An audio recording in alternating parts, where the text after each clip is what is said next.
नमस्कार, स्वागत है आपका। आप देख रहे हैं इंडिया बोल रहा है। मैं हूं आपके साथ विवेक शांडिल्य। सीआईए की एक रिपोर्ट लीक हुई है जिसमें अमेरिकी खुफिया एजेंसी ने इस बात का जिक्र किया है कि डोनाल्ड ट्रंप को तेहरान में जाने से पहले यानी कि ईरान पर हमले से पहले आगाह किया था कि यह जंग अमेरिका के लिए आसान नहीं होने वाली है। यहां तक कि अमेरिका पर हार का भी खतरा है। अमेरिका अगर इस लड़ाई को लड़ता है तो यूएस हार जाएगा और यूएस को करोड़ों अरबों डॉलर्स का नुकसान हो सकता है, क्योंकि तेहरान को जीतना आसान नहीं है।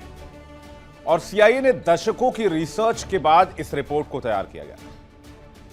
जब सीआईए चीफ से डोनाल्ड ट्रंप ने इस बात को लेकर सवाल जवाब किया, जो सूत्रों के हवाले से हमें जानकारी मिली है कि क्या उन्हें ईरान पर हमला करना चाहिए, जब यह सवाल डोनाल्ड ट्रंप ने सीआईए चीफ से पूछा तो सीआईए चीफ ने खतरों के बारे में डोनाल्ड ट्रंप को आगाह कर दिया था और यह भी कहा था यह ठीक समय नहीं है ईरान पर हमले का, क्योंकि अभी 9 महीने पहले ही अमेरिका ने ईरान पर हमला किया था। तो क्या डोनाल्ड ट्रंप ने अपनी जिद की वजह से अमेरिका को बर्बादी के कगार पर खड़ा किया?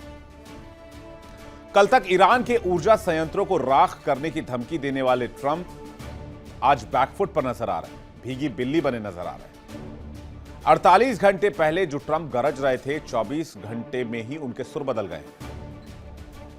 सीआईए की रिपोर्ट अब सामने आई है जिसमें साफ कहा गया था कि ईरान से टकराना लोहे के चने को चबाने जैसा होगा।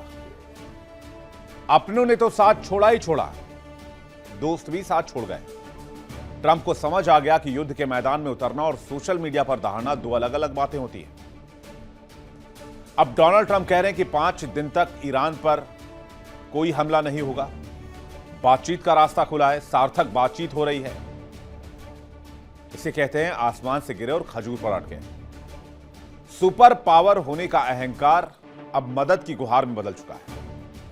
सीआईए की चेतावनी को नजरअंदाज करना ट्रंप को भारी पड़ा है और ट्रंप पूरी दुनिया के सामने अपनी साख को मटिया मेट करते जा रहे हैं। तो सीआईए की उस रिपोर्ट में क्या था और डोनाल्ड ट्रंप ने ईरान पर हमले में जल्दबाजी की, और आज की तारीख में ताजा स्थिति क्या है, इस पर डिटेल्ड रिपोर्ट आपको देंगे और इस पर करेंगे सबसे बड़ी इंटरनेशनल बहस। दुनिया भर के मेहमान हमारे साथ जुड़ेंगे। जंग के बिसात पर जब मोहरे गलत चाल चल देते हैं तो शहंशाह को भी घुटने टेकने पड़ते हैं और प्यादा भी एक झटके में शय और मात कर देता है। Checkmates. यानी कल तक जो ट्रंप दहाड़ रहे थे, आज उनकी आवाज में वो खौफ नहीं है, वो दहशत नहीं है। कहते हैं लम्हों ने खता की थी और सदियों ने सजा पाई। ईरान के खिलाफ अमेरिका की स्थिति कुछ ऐसी ही है। ट्रंप ने जिस आग को हवा दी, अब उसकी लपटें ट्रंप के सिंहासन तक पहुंच गईं। मिडिल ईस्ट महायुद्ध जारी है। कल तक ट्रंप धमकी दे रहे थे कि 48 घंटे में होर्मुज नहीं खुला तो ईरान ऐसी तबाही देखेगा जिसकी कल्पना तेहरान ने नहीं की होगी। लेकिन बीते 24 घंटे में ट्रंप के तेवर ठंडे पड़ गए हैं। अकड़ बाहर निकल गई है और कह रहे हैं 5 दिन तक एनर्जी ठिकानों को निशाना नहीं बनाएंगे और ईरान के साथ हमारी बातचीत जारी। एक तरफ जब सीआईए ने डोनाल्ड ट्रंप को मना किया था कि ईरान से जंग लड़ना फिलहाल ठीक नहीं है, ये समझदारी वाली बात नहीं होगी, और दूसरी तरफ डोनाल्ड ट्रंप ने जिद में आकर इजराइल के कहने पर ईरान पर हमला किया। तो सीआईए को रिपोर्ट लीक हुई है और उसमें डिटेल जानकारी है कि ट्रंप और सीआईए के बीच में क्या बातचीत हुई, सीआईए ने डोनाल्ड ट्रंप को क्या समझाया था, क्योंकि किसी भी देश पर हमले से पहले कोई भी मुल्क अपनी खुफिया एजेंसी से सारे इनपुट लेता है। सीआईए ने आगाह किया था कि ईरान जाना कहीं से भी समझदारी नहीं माना जाएगा और इसके कॉन्सिक्वेंसेस बहुत खतरनाक होंगे। चलेंगे उस रिपोर्ट पर, लेकिन पहले ईरान से जंग पर डोनाल्ड ट्रंप ने क्या कहा है वो आपको सुनवाते हैं।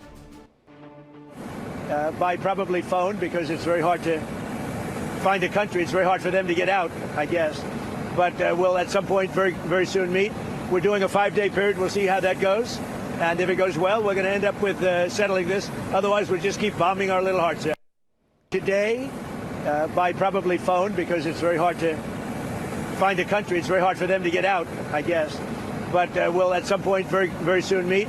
We're doing a 5-day period. We'll see how that goes. And if it goes well, we're going to end up with settling this. Otherwise, we'll just keep bombing our little hearts out. तो Donald Trump कह रहे हैं हमने 5 दिन का वक्त दिया है, अगर बातचीत ठीक रहती है, चीजें सही दिशा में जाती हैं तो हम इसे खत्म कर देंगे, इस जंग को ओवर कर देंगे। लेकिन डोनाल्ड ट्रंप साहब, आपको तो सीआईए ने वार्न किया था कि ईरान से जंग अमेरिका को भारी पड़ेगी। यह सिर्फ एक देश नहीं है बल्कि पूरे क्षेत्र के बारूद के ढेर पर माचिस जलाने जैसा होगा। ईरान को छेड़ना ठीक नहीं रहेगा।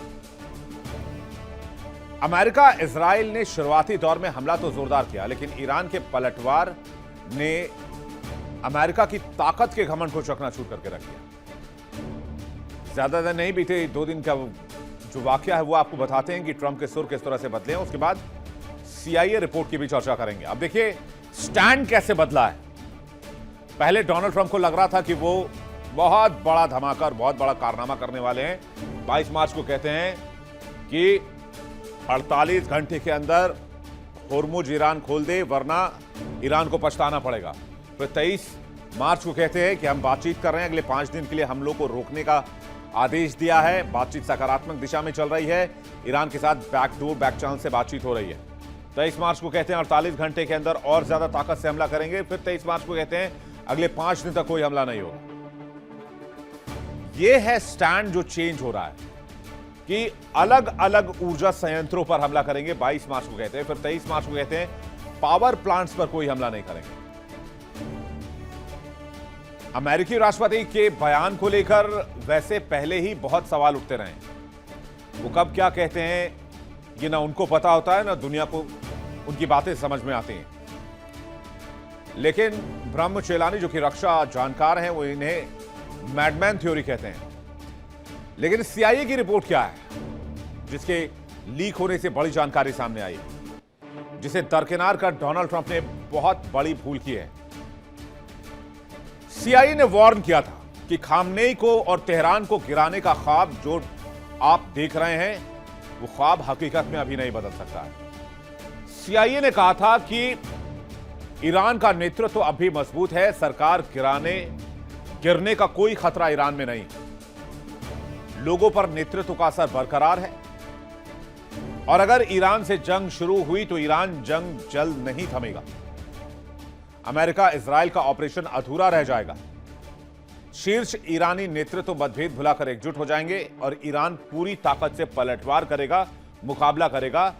यह जंग के पहले रिपोर्ट दी थी सीआईए ने, क्योंकि आपको फिर से मैं बताता हूं कि अमेरिकी राष्ट्रपति डोनाल्ड ट्रंप ने सीआईए चीफ को बुलाया, बातचीत की और कहा कि हम ईरान पर अटैक करने जा रहे हैं, आपकी क्या राय है। तब यह बातचीत हुई थी और यह मशवरा सीआईए की तरफ से दिया गया था, जो अब रिपोर्ट के जरिए लीक हो गई है। यही रिपोर्ट सौंपी गई थी अमेरिकी राष्ट्रपति को कि आप जो कर रहे हैं उसमें समझदारी नहीं है, अभी आगे मत बढ़िए, सही टाइम नहीं है। याद कीजिए अमेरिका के काउंटर टेररिज्म चीफ जो केंट ने रिजाइन क्यों किया था।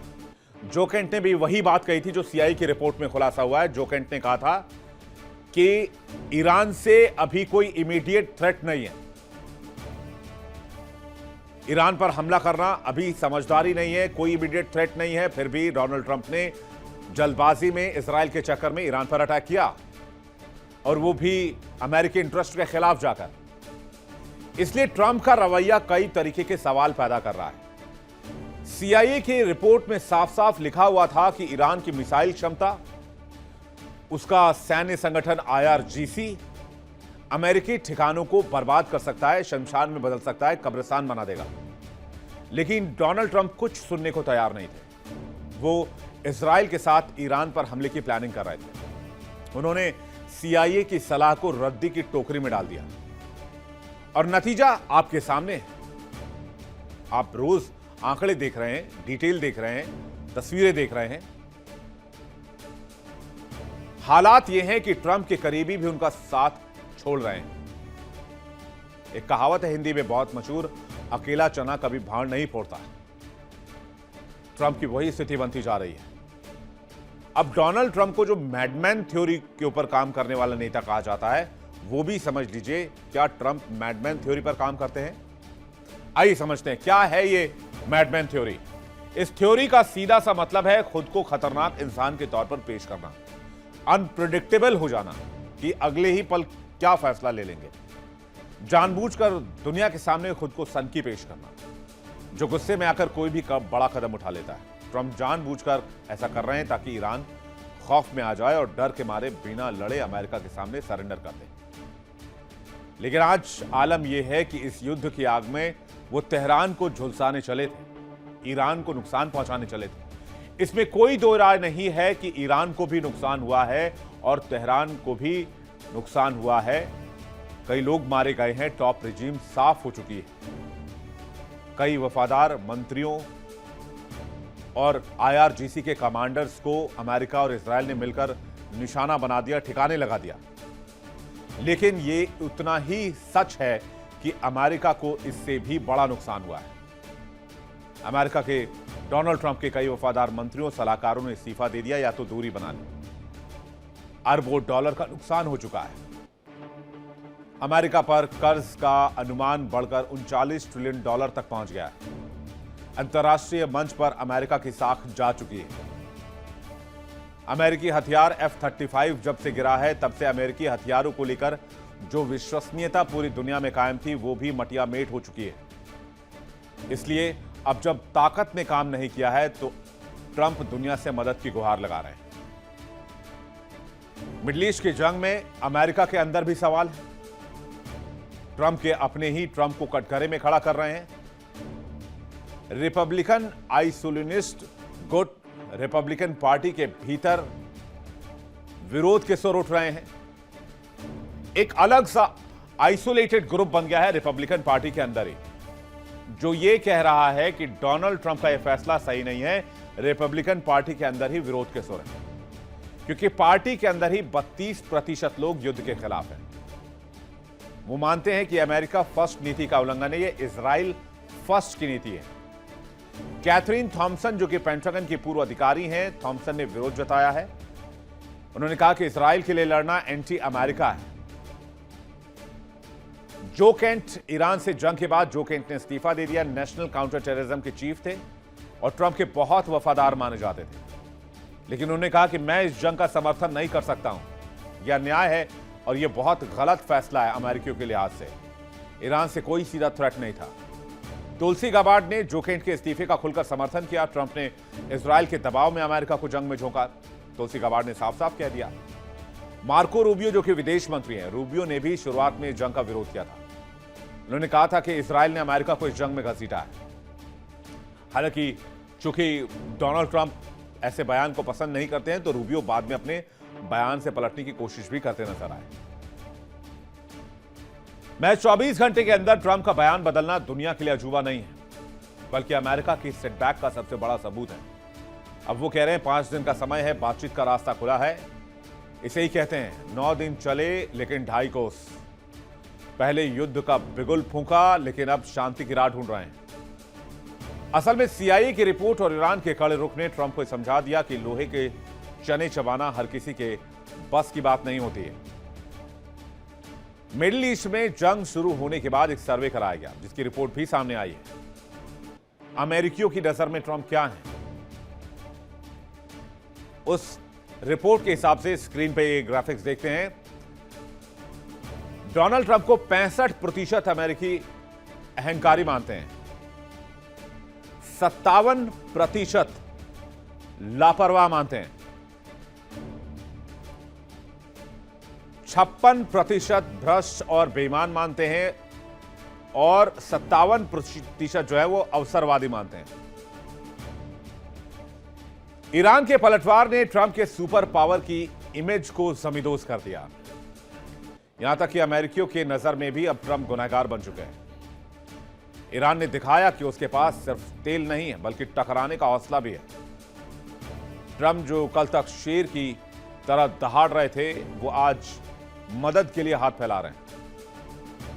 ईरान युद्ध में अपनी साख बचाने के लिए पानी की तरह डॉलर बहा रहे हैं। अब जरा कुछ आंकड़े आपको दिखाते हैं, जिसे देखकर आप चौंक जाएंगे। जंग में अब तक कितना खर्च हुआ है अमेरिकी राष्ट्रपति के लिए। अमेरिका अभी तक इस जंग में $2,50,000 फूंक चुका है। हर दिन का खर्चा $9,400 करोड़ है। हर घंटे का खर्च 392 करोड़ है। हर मिनट का खर्च $6.5 करोड़ है। हर सेकंड का खर्च $10.8 लाख है। यानी डोनाल्ड ट्रंप ने जो कहानी शुरू की थी उसका अंत बेहद दर्दनाक हो रहा है। अमेरिका आर्थिक तौर पर भी ब्लीड कर रहा है और साख के लिहाज से भी बहुत नुकसान में है। लेकिन डोनाल्ड ट्रंप की पहल 5 दिन वाली ब्रेक की बात क्या ये शांति लाएगा या तूफान से पहले की खामोशी है? और क्या CIA की रिपोर्ट को अमेरिका को दरकिनार, अमेरिकी राष्ट्रपति को दरकिनार नहीं करना चाहिए था? क्या बहुत बड़ी भूल थी? बातचीत करने के लिए मेहमानों का एक बड़ा पैनल हमारे साथ मौजूद है। मेजर जनरल अनुज माथुर हमारे साथ जुड़े हैं, रक्षा विशेषज्ञ ब्रिगेडियर शारदेंदु हमारे साथ जुड़ रहे हैं, रक्षा विशेषज्ञ लेफ्टिनेंट कर्नल हिमांशी सिंह हमारे साथ जुड़ रही हैं, रक्षा विशेषज्ञ पूर्णिमा नाथ हमारे साथ जुड़ रही हैं, राजनीतिक विश्लेषक और भू राजनीतिक जानकार अमेरिका से इस वक्त लाइव जुड़ रही हैं। आपका भी बहुत स्वागत है। आप सभी मेहमानों का बहुत स्वागत है। सबसे पहला सवाल मैं माथुर सर आपसे लेना चाहूंगा।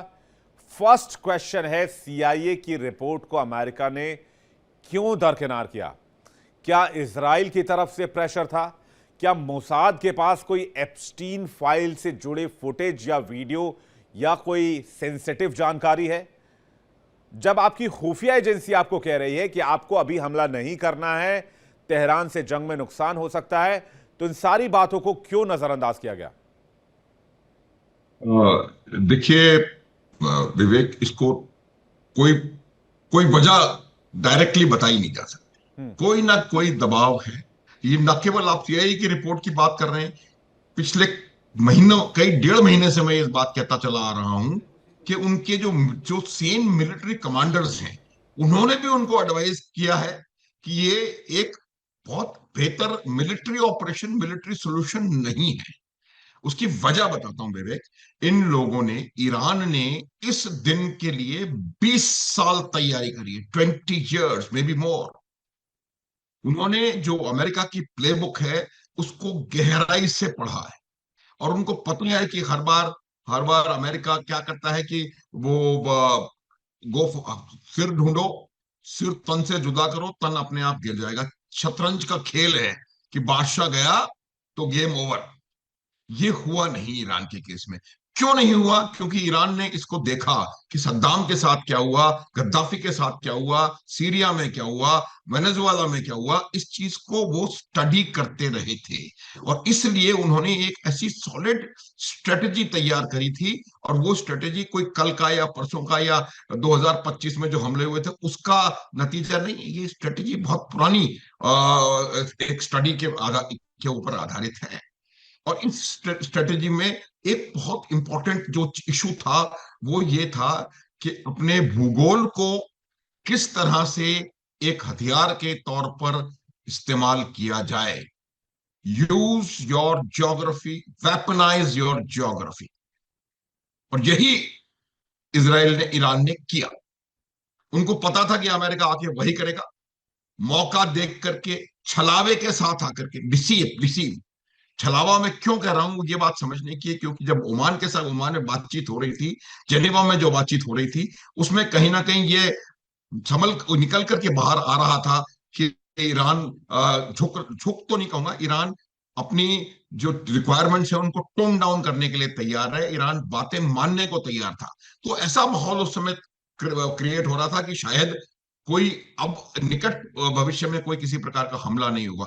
उस समय आकर के इन्होंने हमला किया। उसकी वजह यही थी कि ये CIA की रिपोर्ट अगर ये सच है तो इसके खिलाफ जाकर के, अपने मिलिट्री कमांडर्स की एडवाइस के खिलाफ जाकर के उन्होंने इसीलिए किया क्योंकि उनको अपनी प्लेबुक पर विश्वास था कि अगर हम जाकर के जो जो राष्ट्राध्यक्ष है उसको खत्म कर देंगे, मिलिट्री कमांडर्स को खत्म कर देंगे, उनके कुछ साइंटिस्ट को खत्म कर देंगे, तो शायद ईरान बिखर जाए। नहीं तो ये हो सकता है ये पाठ इजराइल ने पढ़ाया हो।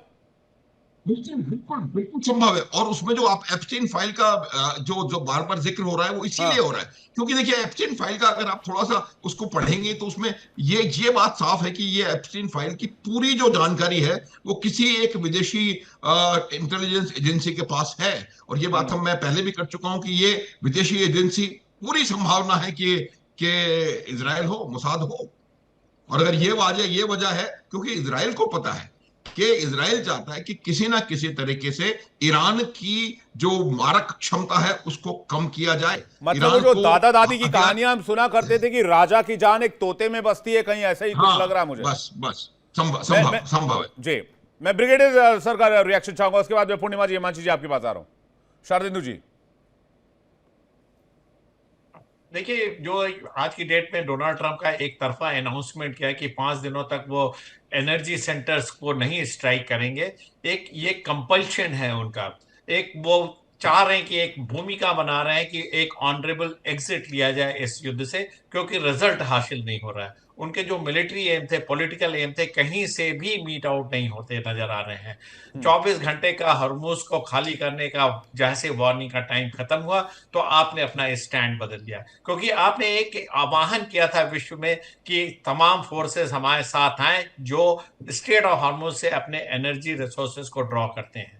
और तमाम नेटो कंट्रीज को, यूरोपियन नेशन को भी आपने उसमें मिलाने की कोशिश की, सब ने मना कर दिया। लेकिन जब आप एक बहुत बड़ी आर्थिक ताकत है, बहुत बड़ी मिलिट्री पावर है, तो आपने इस प्रेशर को कंटिन्यूअसली बना के रखा, जिससे कुछ कंट्री आपके इस प्रेशर को सकम कर गए, जिसमें यूके भी है। और यूके ने अपनी न्यूक्लियर पावर्ड सबमरीन को पर्शियन गल्फ के लिए रवाना किया। सर लेकिन ऐसे कौन से देश का प्रेसिडेंट होगा जो अपनी ही खुफिया एजेंसी की रिपोर्ट को दरकिनार कर दे, उनके सजेशन को बाईपास कर जाए?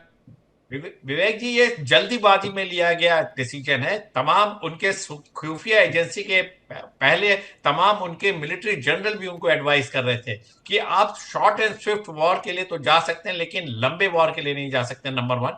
नंबर 2, आप अगर ईरान पे हमला करते हैं तो उससे एग्जिट मुश्किल होगा और ये लॉन्ग ड्रॉन हो जाएगा। लिहाजा ये अमेरिकन आर्मी के लिए ये ठीक नहीं होगा। तमाम एडवाइसें दी गई थी जब आपका बिल्डअप चल रहा था, जब आप जॉर्डन में अपने एयरफोर्स का डिप्लॉयमेंट कर रहे थे, जब आप एयरक्राफ्ट कैरियर को पर्शियन गल्फ की तरफ रवाना कर रहे थे, उस समय तमाम रिपोर्टें ऐसी आई थी जो आपकी बरखलाफ थी। लेकिन डोनाल्ड ट्रंप का अगर व्यक्तित्व आप देखें तो वो सुनते किसी की नहीं, वो अपने इंटेलिजेंस चीफ की नहीं सुनते, सीआईए की नहीं सुनते, अपने जनरल्स की नहीं सुनते। और जिस तरीके का उनका माइंड सेट है, उन्हें पूरे जियोपॉलिटिक्स को खेल तमाशा बना के रखा है और बयानों से बदलने का तो उन्होंने रिकॉर्ड बना रखा है। वो किसी भी समस्या को सुलझाने में नहीं विश्वास रखते हैं, उलझा के रखा हुआ और एक अनप्रेडिक्टेबल कैरेक्टर की तरह वो उभर के आए हैं। तमाम बयानात देते हैं जिससे वो विश्व की जो दिशा है उसको गेज करने की कोशिश करते हैं, अपनी मनमानी करने की कोशिश करते हैं। जब उस पर सक्सेसफुल नहीं होते तो अपना स्टैंड बदल देते हैं और साथ में एक सेल्फ ग्लोरिफिकेशन को उनको आइडेंट,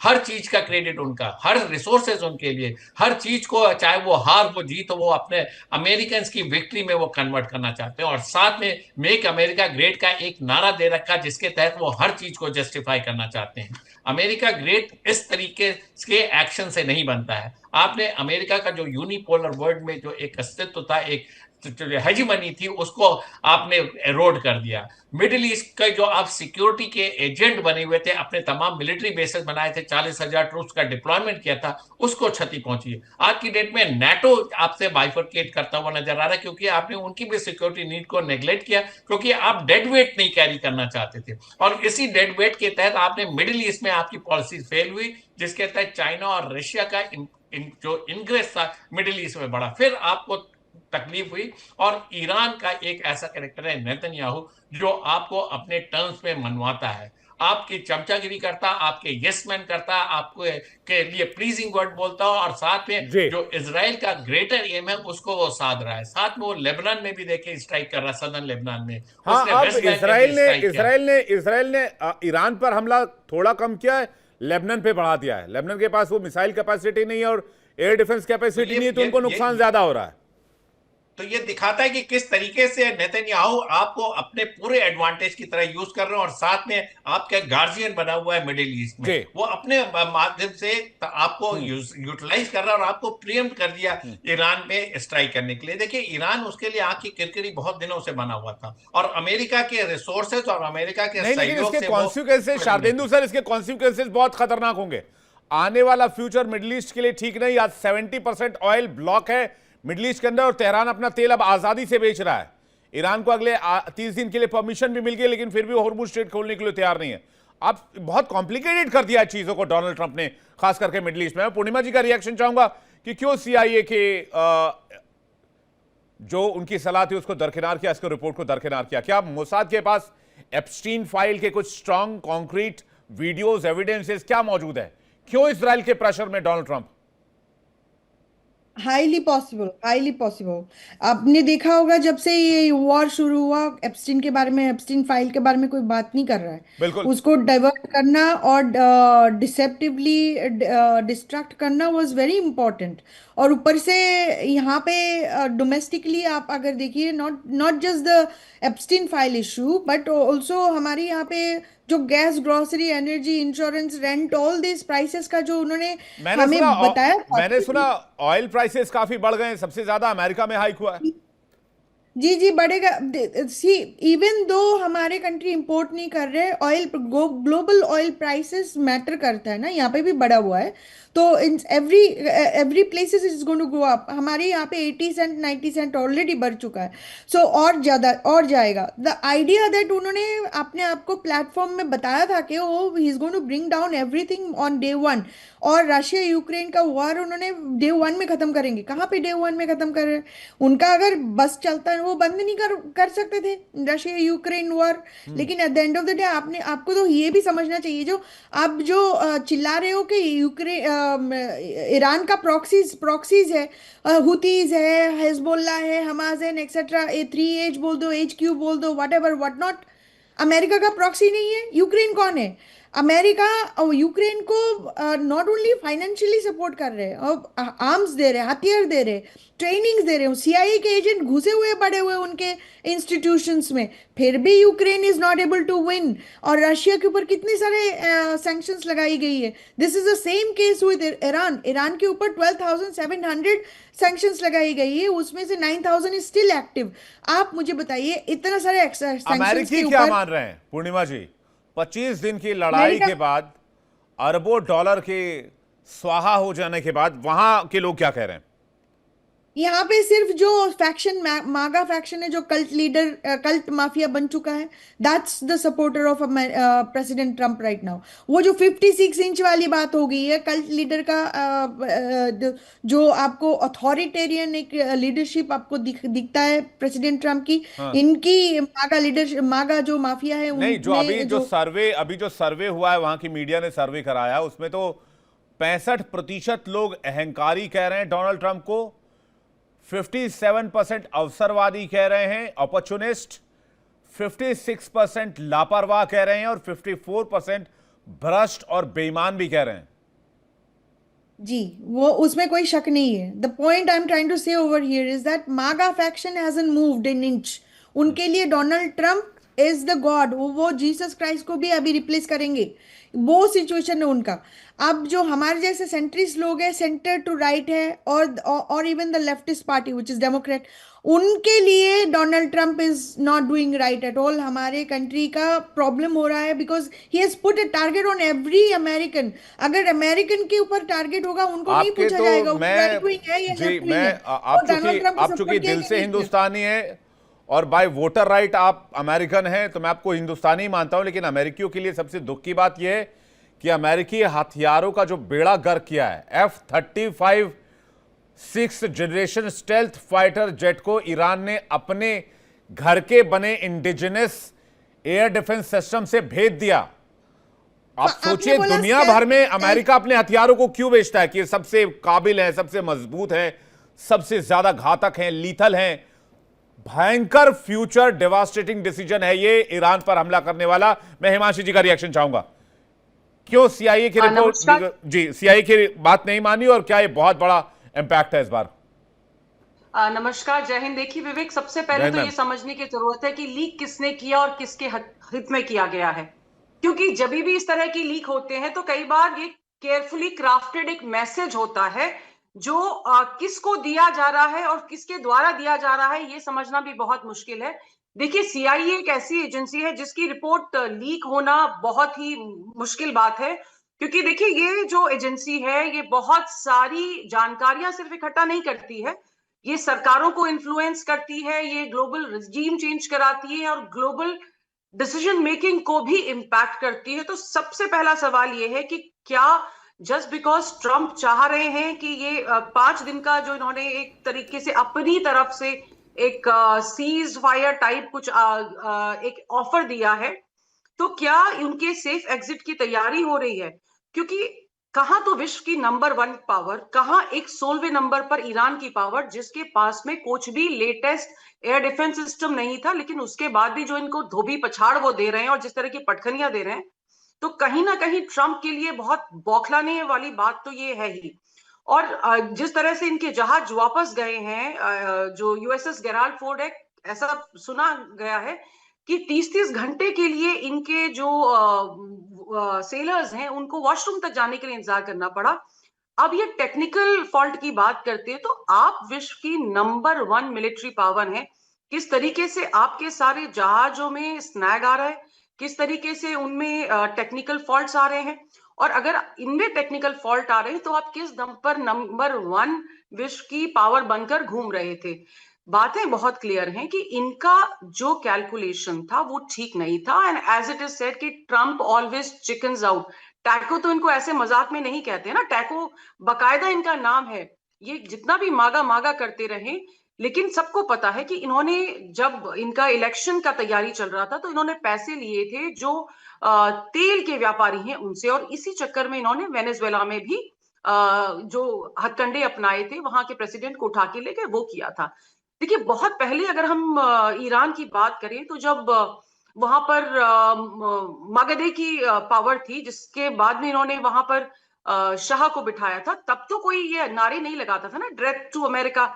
तब इन्होंने क्यों वहां पे सत्ता परिवर्तन किया था? सारा खेल इनका तेल का था, और इनको लगा था कि ईरान का, क्योंकि उसपे 12,000 से ज्यादा सैंक्शंस लगे हुए हैं, तो शायद उसकी इकोनॉमी कोलैप्स कर गई है, तो उसके पास हथियार नहीं होंगे। लेकिन ईरान ने बहुत स्ट्रैटेजिकली अपनी चीजों को प्लेस किया था। उसने रिसर्च एंड डेवलपमेंट में जितना पैसा खर्च किया है, शायद अमेरिका में उतना पैसा खर्च नहीं होता। और माथुर सर भी इस बात को कह रहे थे कि जिस तरीके से वो तैयारी कर रहा था, ये तैयारी सिर्फ 20-25 साल की नहीं है।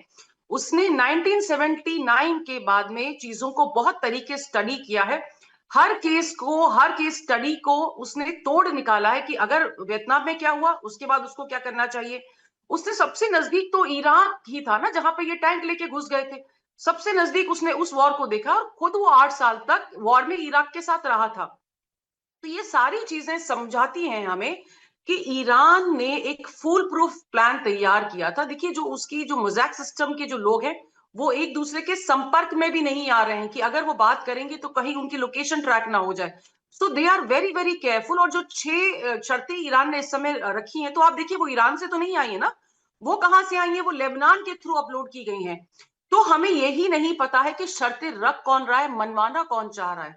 So things are very very complicated. और अमेरिका की जितनी बेइज्जती भर भर के हो रही है ना, जिसको कानपुरिया में कहते हैं कि गजब बेइज्जती है, उस तरह की बेइज्जती तो ये करवा चुके हैं। और सबसे जो बुरी बात इस समय हो रही है, खतरनाक बात जो हो रही है, इकोनॉमी ना सिर्फ अमेरिका की डूब रही है, बल्कि जो आम इंसान आपकी और मेरी तरह है, उनके घर तक ये युद्ध की आग फैल चुकी है, क्योंकि इकोनॉमी को भी वेपनाइज किया गया है। ईरान बहुत क्लियर है, और वो कहता है कि हमने हॉर्मुज को बंद नहीं किया है, हमने हॉर्मुज को खुला रखा है सिर्फ उनके लिए जो या तो हमारे दोस्त हैं, या जो अमेरिका के साथ नहीं है। अमेरिका के साथ कौन खड़ा है? इजराइल है, या फिर मिडिल ईस्ट कंट्रीज हैं। उसके अलावा तो वो सबको तेल देने को तैयार है। तो कहीं ना कहीं एक जो स्थिति ईरान की है, वो तो मजबूत हो रही है, लेकिन अमेरिका के लिए, सॉरी टू से, बट थूक के चाटने वाली स्थिति हो गई है। विवेक जी, लेकिन एग्जिट क्या है यहां से? अब इंपॉर्टेंट यह है कि जो एग्जिट देख रहे हैं डोनाल्ड ट्रंप, क्या वो एग्जिट है? अब इतनी फजीयत करवाने के बाद क्या यहां से रास्ता है, गुंजाइश है, निकल जाए? Major Mathur sir, major general Mathur sir. देखो विवेक, अभी उनको ऑफ रैंप ढूंढना पड़ेगा। अब वो देख रहे हैं। अब मैं आपको एक बहुत साधारण सी बात बताना चाहता हूं कि ये पूरा जो प्रकरण है क्यों हुआ। एक चीज आपको समझनी है कि शायद ये जो उन्होंने ये 2 दिन का 5 दिन किया है, इसमें भी 2 पहलू हो सकते हैं। और वो 2 पहलू ये हैं कि जो मैंने थोड़ी देर पहले बात बताने का प्रयास किया था कि जब बातचीत सफल होने के कगार पर थी, तब अमेरिका ने हमला कर दिया एक सरप्राइज हासिल करने के लिए, ताकि वो एक झटके में वहां कुछ कर सके। अब कहीं ना कहीं एक ये तरीका और शायद वो अपनाने की कोशिश कर रहे हैं कि भाई हम पीछे हट गए, अब हम कुछ नहीं करेंगे 3 दिन तक, और तो उससे क्या होगा कि कहीं कहीं उनको उम्मीद है कि वहां पर भी थोड़ा कुछ ईज आउट होगा और उस दौरान में वो जाकर के हमला कर देंगे। तो विवेक, एक संभावना जिसको कि मैं कभी भी पूरी तरह नकारूंगा नहीं, वो ये हो सकती है कि आने वाले कुछ घंटों में आप बहुत जबरदस्त हमले ईरान के ऊपर देखें, हो सकता है, पहली बात। दूसरी बात यह है कि ईरान के साथ अभी फिलहाल डायरेक्टली कोई खड़ा नहीं है।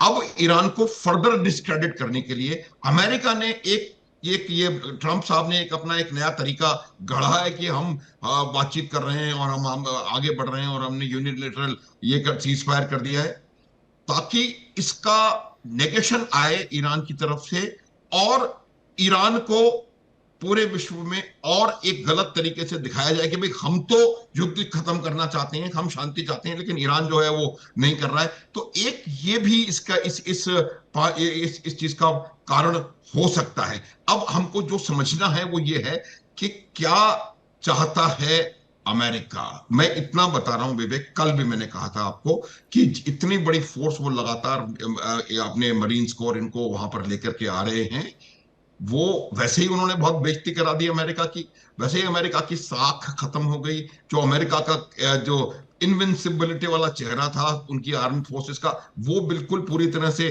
टार्निश खत्म हो गया।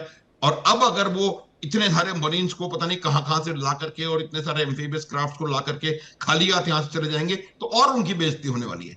तो मुझे लगता है कि एक ऑफ रैंप को क्लियर कट डिफाइन करने के बाद उसको हासिल करने से पहले 1-2 बार बड़े हमले अमेरिका और कर सकता है। ये बात आप याद रखें, अपनी इज्जत बचाने के लिए। बिल्कुल बात मैं बताना चाहता हूं विवेक, उसकी वजह यह है कि जो ऑफ रैंप उनके पास है मेरे हिसाब से वो ये है कि किसी प्रकार से वो एक स्ट्रेट ऑफ हॉर्मुज का नो कंट्रोल हासिल कर ले कि भाई हमने स्ट्रेट ऑफ हॉर्मुज पर अब हमारा कंट्रोल है और ईरान जो है वो स्ट्रेट ऑफ हॉर्मुज को बाधित अपने आप से नहीं कर सकता।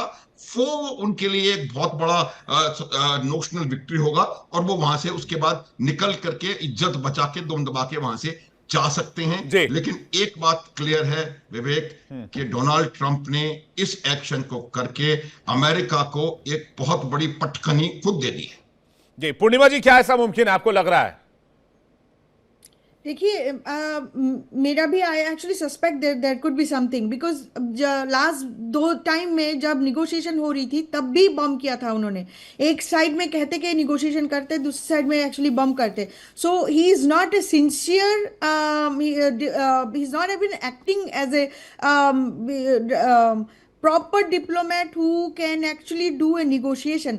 इंटेंशन है कि नहीं समझ नहीं आ रहा है at this point of time, because his past action shows something else, there is something else. अभी 4-5 दिन का जो टाइम लिया है वो भी हो सकता है कि उन्होंने he bought time for the जो 4500 मेरीन यहाँ से जा रहे, तो मेरे ख्याल से वो जाने के लिए समय भी तो चाहिए वहाँ पे स्ट्रेट ऑफ हॉर्मुज को कब्जा करने के लिए, तो वो उसके लिए समय चाहिए।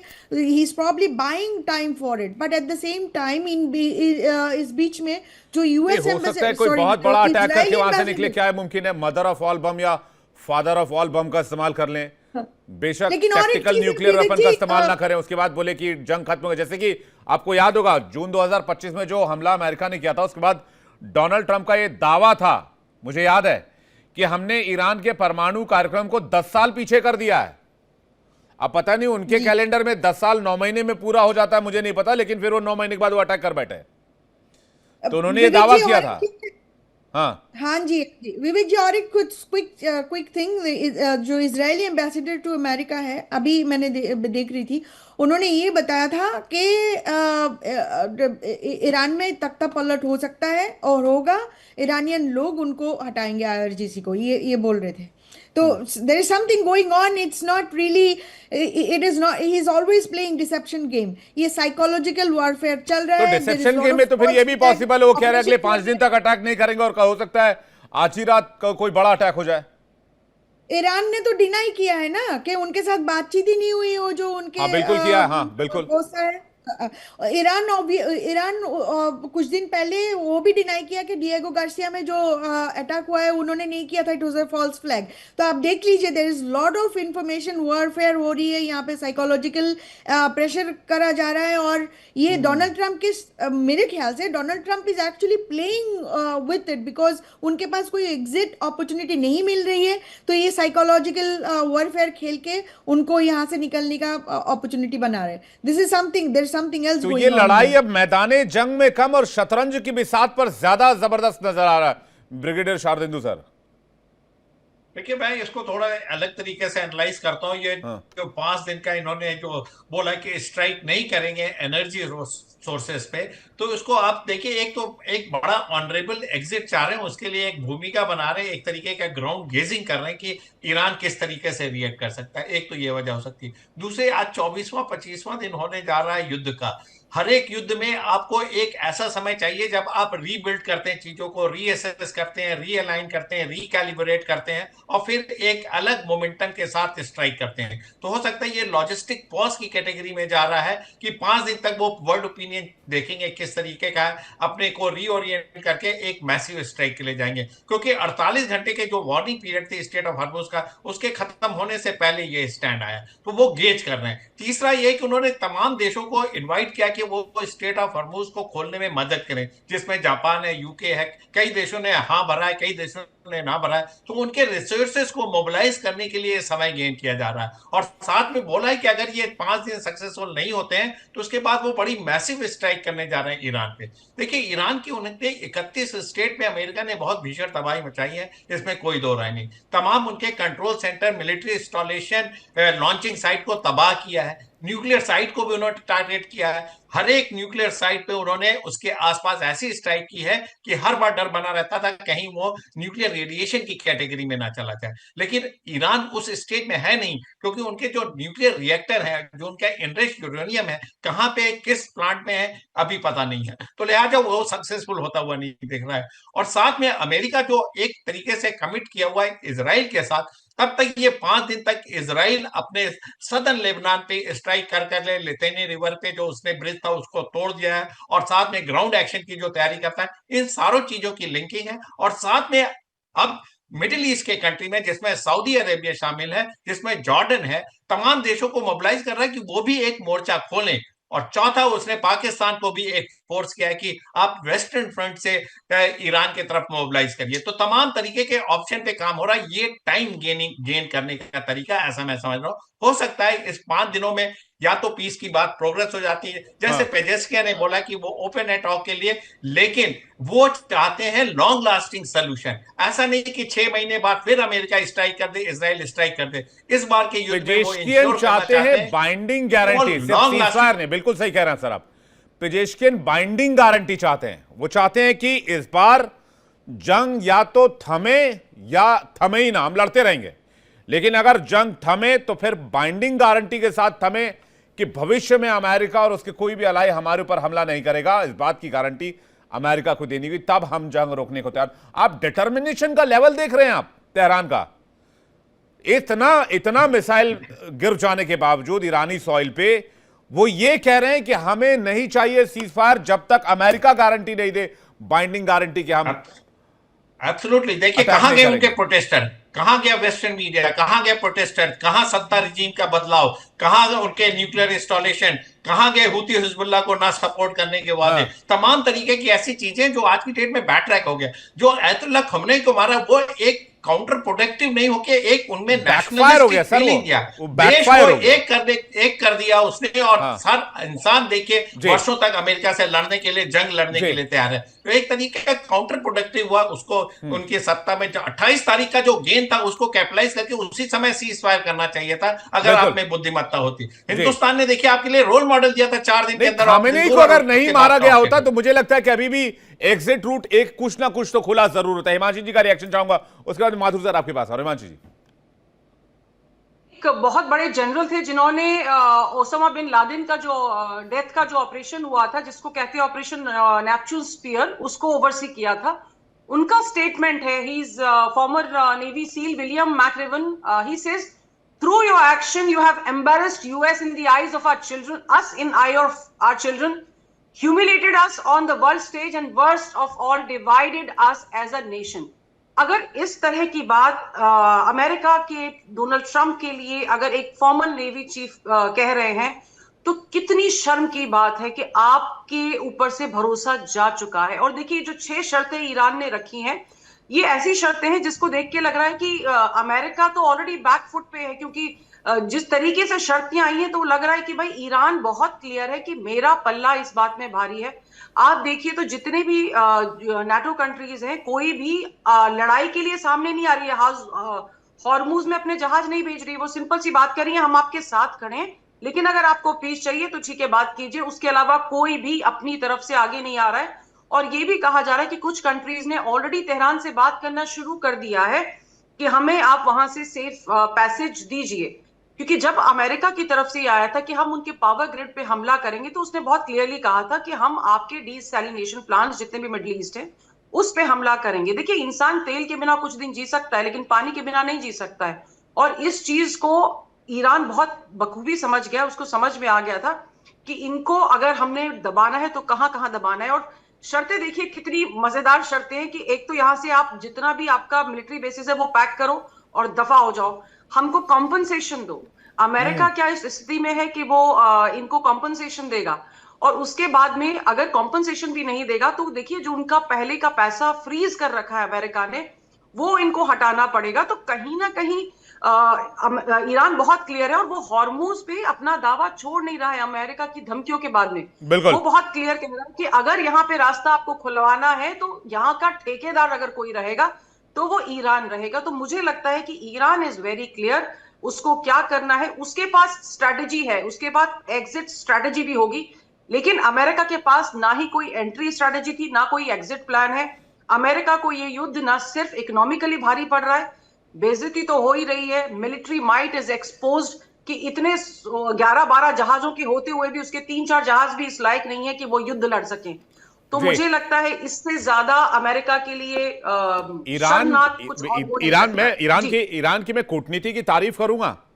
जिस तरह से ईरान कूटनीति डिप्लोमेसी चल रहा है, जैसे ही अमेरिका ने कहा स्ट्रेट ऑफ हॉर्मुज बंद हो गया, दुनिया के देश वहां पर अपनी नेवी लेकर पहुंचे और हॉर्मुज खुलवाएं। ईरान ने कहा सिर्फ अमेरिका इजराइल के लिए बंद है, बाकी किसी के लिए हमने बंद नहीं किया, हॉर्मुज खुला हुआ है। और अभी देखिए, अभी थोड़ी देर पहले, कुछ घंटों पहले IRGC ने और ईरान ने फोटो पोस्ट किया, उसमें एक मिसाइल के ऊपर लिखा हुआ है in memory of those killed in Hiroshima and Nagasaki, fighting on behalf of many Nations. इस तरह के तो सोशल मीडिया पोस्ट डाल रहे हैं वो, तो वो यूएस के डिप्लोमेसी से भी वो खेल रहे हैं और उसमें भी वो लीड नजर आ रहे हैं। माथुर सर का एक जल्दी छोटा सा रिएक्शन। हाँ, बिल्कुल बिल्कुल, मैं ये इसकी वजह बताऊंगा मैं आपको कि जिस प्रकार से जब जापान की जो प्रधानमंत्री थी, जब वो वहां पर थी, जिस प्रकार से उनको डोनाल्ड ट्रंप ने ट्रीट किया और जिस प्रकार से उनको ये कहा गया कि भैया आप न्यूक्लियर बॉम्ब की बात कर रहे हैं, who will know it better than you, ये उनको मेरे हिसाब से वर्चुअली उनको इंसल्ट किया गया था। ये पेज जो है उन्होंने उस जगह से उठाया है और ये बात इसको दिखाती है बिल्कुल क्लियरली। देखो और ग्रीनलैंड, मेजर जनरल साहब, ग्रीनलैंड को लेकर भी उन्होंने कहा कि भाई यूरोपीय संघ चाहे तो हम ग्रीनलैंड की सुरक्षा करने के लिए तैयार हैं। वही वजह है उसके, मैं बताता हूं आपको 2-3 शब्दों में इसको खत्म करूंगा मैं कि सबसे बड़ी दो जो इन्होंने चीजें दिखाई हैं आज पूरी दुनिया को और अमेरिका को, वो है रेजिलियंस एंड एंड्योरेंस। वो रेजिलियंस दिखा रहा है, वो ये बता रहा है अमेरिका को कि हमारे पास हथियार बचे हैं, ऐसी जगह हमने रखे हैं जहां आप हमला नहीं कर सकते, वहां आप पहुंच नहीं सकते। यानी कि आपको जंग के मोर्चे में भी और कूटनीति के मोर्चे में भी दोनों जगह एंड्योरेंस हमारा ज्यादा है और जितना लंबा चलेगा उतना आपको तकलीफ होगी। बिल्कुल, यानी आपको तेहरान ने जंग के मोर्चे पर, कूटनीति के मोर्चे, दोनों मोर्चे पर आपको पटकनी और परास्त कर रखा है तेहरान की स्ट्रैटेजी ने। आप मेहमानों का बहुत शुक्रिया हमारे साथ जुड़ने के लिए और अपना कीमती वक्त देने के लिए बहुत बहुत धन्यवाद। बहुत बहुत शुक्रिया, बहुत बहुत धन्यवाद दर्शकों, आपका भी हमारे साथ जुड़ने के लिए और ढेर सारा प्यार देने के लिए बहुत बहुत शुक्रिया, बहुत बहुत धन्यवाद। एक छोटा सा ब्रेक। देखिए इंडिया डेली 24/7 अब आपकी स्मार्ट टीवी पर। इंडिया डेली मौजूद है सभी डिजिटल प्लेटफॉर्म पर लाइव और लगातार। इंडिया डेली 24/7 हर दिन राष्ट्र को समर्पित।